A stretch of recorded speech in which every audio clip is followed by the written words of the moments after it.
Bismillahirrahmanirrahim. Assalamualaikum warahmatullahi wabarakatuh. Alhamdulillahirabbil alamin. Wassalatu wassalamu ala asrafil anbiya'i wal mursalin sayyidina wa habibina wa syafina wa maulana Muhammadin wa ala alihi wa sahbihi ajma'in. Amma ba'du. Pertama-tama marilah kita panjatkan puji dan syukur atas kehadirat Allah Subhanahu wa taala, karena dengan ridhonya lah kami dapat menyelesaikan tugas pada hari ini. Serta salawat dan salam tak lupa kita haturkan kepada junjungan kita Nabi Muhammad SAW. Semoga kita mendapatkan syafaat beliau di yaumil akhir nanti.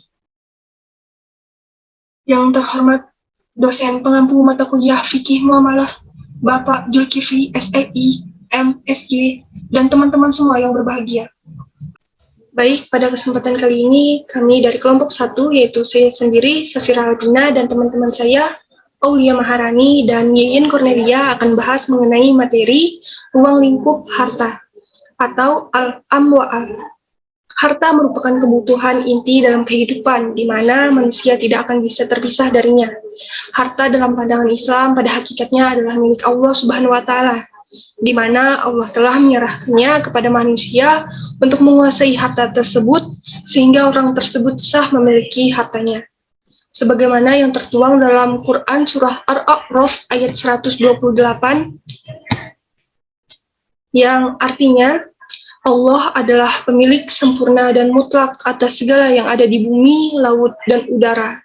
Namun, kekayaan Allah itu kemudian diberikan kepada manusia selaku khalifah di permukaan bumi dan dikelola sesuai yang dikehendakinya. Quran Surah Ar-A'raf ayat 128. Dengan demikian, dapat dikatakan bahwa kepemilikan harta pada manusia hanyalah sebagai pemilik barang titipan yang diberikan kewenangannya untuk mengambil manfaat secara penuh. Harta merupakan suatu kebutuhan primer bagi manusia untuk menunjang kehidupannya di dunia ini, sehingga mampu melaksanakan ibadah kepada Allah Subhanahu wa taala dengan baik. Pada materi kali ini kami akan membahas, yaitu yang pertama mengenai definisi harta, yang kedua unsur-unsur harta, yang ketiga kedudukan harta, dan yang keempat anjuran untuk giat berusaha, yang kelima hak dan manfaat harta, yang keenam pembagian jenis harta, yang ketujuh fungsi harta. Langsung saja, definisi harta atau al-am wa al. Kata al-mal sendiri menurut bahasa senang condong atau berpaling dari satu posisi kepada posisi yang lain. Jadi harta akan berpindah tempatnya dari satu pemilik ke pemilik yang lain, sesuai dengan cara-cara yang benar menurut agama Islam. Perpindahan itu secara umum dipengaruhi oleh keinginan manusia agar mendapatkannya.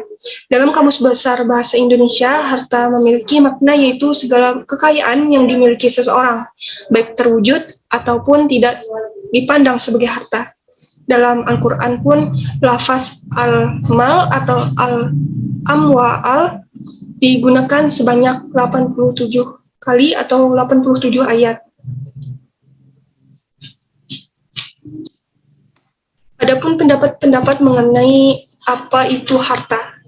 Itu yang pertama, arti harta secara terminologi adalah sesuatu yang digandrungi tabiat manusia dan memungkinkan untuk disimpan hingga dibutuhkan. Menurut Ibnu Abidin dari golongan Hanafi. Setelah itu, pendapat menurut jumhur ulama Maliki, Syafi'i, dan Hambali mendefinisikan dengan harta merupakan sesuatu yang cenderung naruri manusia kepadanya dan dapat diserah terimakan dan orang lain terhalang mempergunakannya. Mengutip dari Habsi Ash-Siddiq,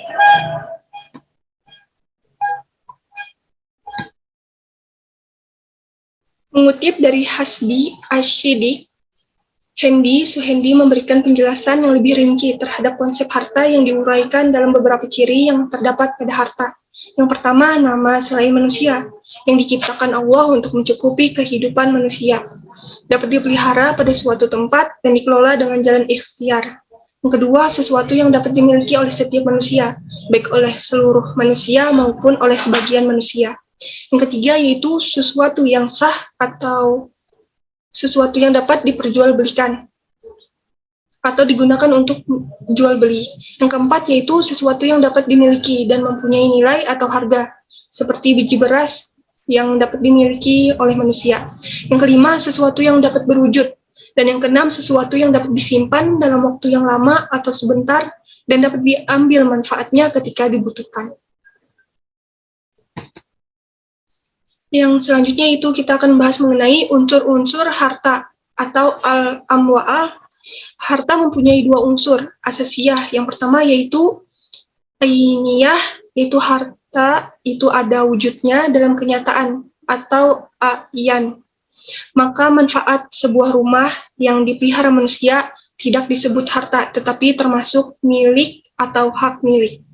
Yang kedua yaitu unsur urufiyah, yaitu segala sesuatu yang dipandang harta oleh seluruh manusia ataupun sebagian manusia.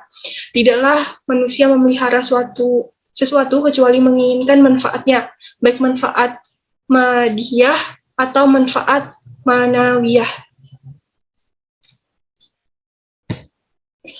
Yang ketiga yaitu kita akan membahas mengenai kedudukan harta. Harta mempunyai kedudukan yang sangat penting dalam kehidupan manusia. Hartalah yang dapat menunjang segala kegiatan manusia, termasuk untuk memenuhi kebutuhan pokok manusia, yaitu sandang, papan, dan pangan. Kedudukan harta dalam Islam adalah sebagai amanah atau titipan Allah Subhanahu wa Ta'ala kepada manusia. Dan karena itu adalah titipan, maka manusia berkewajiban untuk menggunakan harta tersebut sebesar-besarnya untuk mengabdi kepada Allah Subhanahu wa Ta'ala. Tidak diperbolehkan untuk maksiat, tidak boleh membelanjakan secara berlebihan atau boros atau mubazir atau menelantarkannya hingga tidak bermanfaat. Manusia harus memastikan agar hartanya itu digunakan untuk takarub ila Allah, atau mendekatkan diri kepada Allah, atau berfungsi untuk kemaslahatan dunia dan akhirat. Untuk materi selanjutnya akan dilanjutkan oleh teman saya yaitu Aulia Maharani. Baik, di sini saya akan melanjutkan pembahasan materi dari Syafira Elpina. Di sini saya akan menjelaskan anjuran untuk giat berusaha. Di sini terdapat 3 surah. Saya akan membacakan salah satunya yaitu surah At-Taubah ayat 105 yang berbunyi A'udzubillahi minasyaitonirrajim. Bismillahirrahmanirrahim. Wa qul i'malu fasayarallahu a'malakum wa rasuluhu wal mu'minun. Wa saturadduna ila alimil ghaibi wasyahadati fayunabbi'ukum bima kuntum ta'malun, yang artinya, dan katakanlah bekerjalah kamu, maka Allah dan Rasulnya serta orang-orang mukmin akan melihat pekerjaanmu itu, dan kamu akan dikembalikan kepada Allah yang mengetahui akan yang gaib dan yang nyata, lalu diberitakannya kepada kamu apa yang telah kamu kerjakan. Berikutnya surat yang kedua ada surat Al-Mulk dan juga ada surat Al-Jumu'ah yang menjelaskan mengenai anjuran untuk giat berusaha. Kemudian lanjut, ayat-ayat Al-Quran tentang kerja menyuruh umat Islam untuk giat bekerja dan berpenghasilan agar mampu meraih kesejahteraan, memenuhi kebutuhan diri dan keluarga serta masyarakat. Bekerja adalah kodrat hidup, baik kehidupan spiritual, intelektual, fisik, biologis, maupun kehidupan individual dan sosial dalam berbagai bidang. Karenanya, bekerja dan berusaha merupakan hal yang mutlak bagi manusia untuk memenuhi kebutuhan, dan Islam menilainya sebagai salah satu macam ibadah yang berpahala, dengan tidak menentukan macam kerja dan usaha yang dinyatakan lebih utama dari yang lain. Kerja merupakan fitrah dan sekaligus merupakan salah satu identitas manusia, sehingga bekerja yang didasarkan pada prinsip-prinsip tauhid bukan saja menunjukkan fitrah seorang muslim, tetapi sekaligus meninggikan martabatnya sebagai hamba Allah yang mengelola seluruh alam sebagai bentuk dari cara dirinya mensyukuri kenikmatan yang telah diberikan Allah kepadanya. Kemudian lanjut, Yang hak dan manfaat harta. Yang dimaksud manfaat adalah bernilai guna dan faedah, sehingga kepemilikan atas suatu benda akan memberikan arti penting dan fungsi bagi pemiliknya. Kemudian hak ialah segala sesuatu yang telah ditetapkan secara atau dapat dikuasai dan diterima oleh seseorang. Pemilik hak tersebut memiliki kewenangan penuh atas benda yang oleh syarat dibenarkan. Dengan demikian, ulama Hanafiyah berargumentasi bahwa hak dan manfaat, baik yang terkait dengan harta maupun tidak terkait harta, tidak dikategorikan sebagai harta, sebab tidak dapat dimiliki dan disimpan. Apalagi hak dan manfaat itu secara bertahap mengalami pengurangan kualitas dan kuantitas.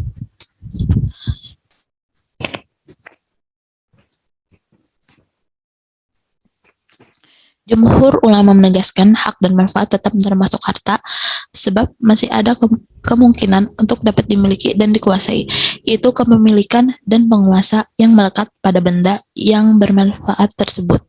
Dengan demikian, secara esensial, seseorang memiliki barang atau benda, karena dalam benda tersebut terdapat unsur manfaat. Sepanjang aspek manfaat tersebut masih ada melekat, maka sepanjang itu pula benda akan digenggamnya dengan baik, dan mungkin jika manfaatnya sudah tidak ada, benda akan dipindah tangankan atau bahkan diulang atau dihilangkan. Ada perbedaan pandangan di antara para ulama dalam hal konsekuensi hukum yang timbul akibat perbedaan cara pandang tentang hak dan manfaat ini. Ulama Hanafiyah berpendapat bahwa orang yang melakukan gasbah barang orang lain dalam waktu tertentu, kemudian barang tersebut ia kembalikan dengan utuh, maka ia tidak berkewajiban untuk mengganti atau mengembalikan kualitas barang seperti sedia kala. Sementara mayoritas ulama berpendapat orang-orang yang menggasap wajib mengganti nilai manfaat benda yang ia gasap. Benda tersebut harus dikembali utuh seperti sebelumnya. Kemudian untuk bagian ini akan dilanjutkan oleh teman saya, yaitu Yayan Cornelia. Dipersilahkan. Baik, di sini saya akan menambahkan materi dari teman saya, yaitu Aulia Maharani di bagian F, pembagian jenis harta. 1.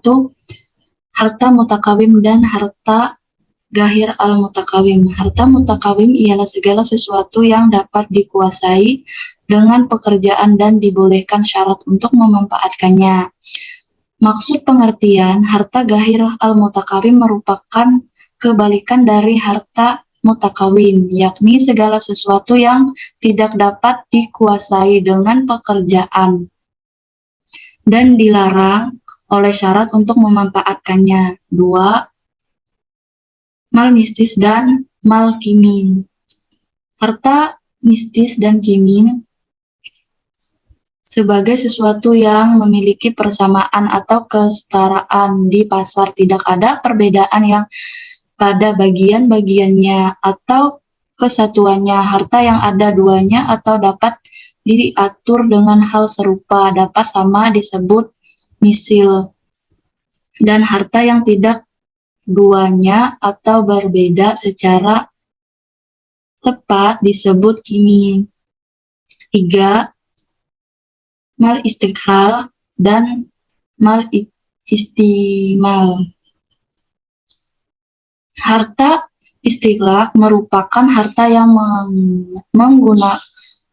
penggunaannya harta sekali pakai, sedangkan harta istimal harta yang penggunaannya bisa berkali-kali pakai.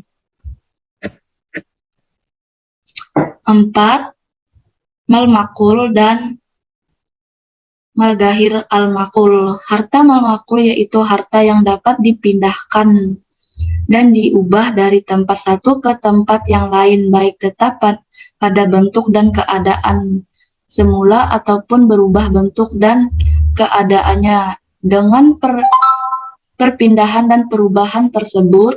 Sedangkan harta gahir al-makul maksudnya segala sesuatu yang tetap atau harta tetap yang tidak mungkin dipindahkan dan diubah posisinya dari satu tempat ke tempat yang lain menurut asalnya, seperti kebun, rumah, pabrik, sawah, dan lainnya. 5. Harta ain dan dian. Harta ain yaitu harta yang berbentuk sedangkan harta hian harta yang menjadi tanggung jawab seperti uang yang dipinjamkan ke orang lain. 6. Harta nafi. Harta nafi yaitu harta yang tidak berbentuk. 7. Harta makhluk dan mubah dan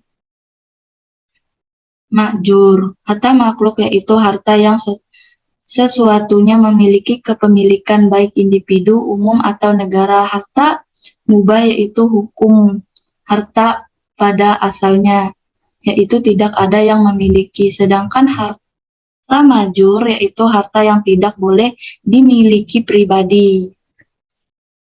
8. Harta dibagi dan tidak dibagi. Pembagian harta ini didasari oleh potensi harta, menimbulkan kerugian atau kerusakan apabila dibagikan.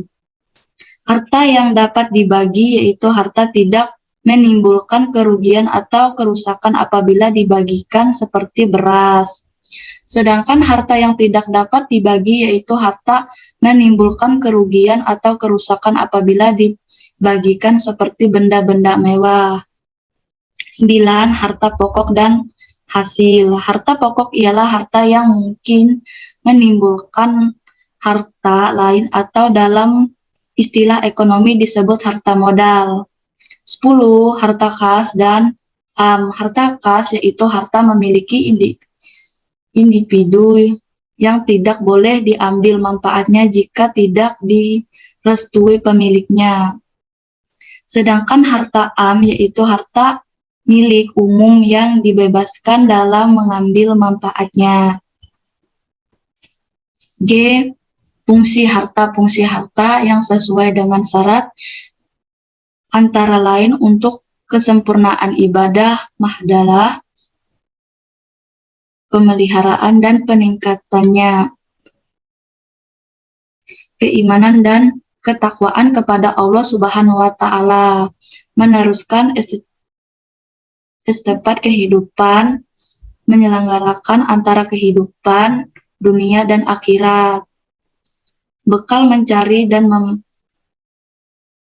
mengembangkan ilmu,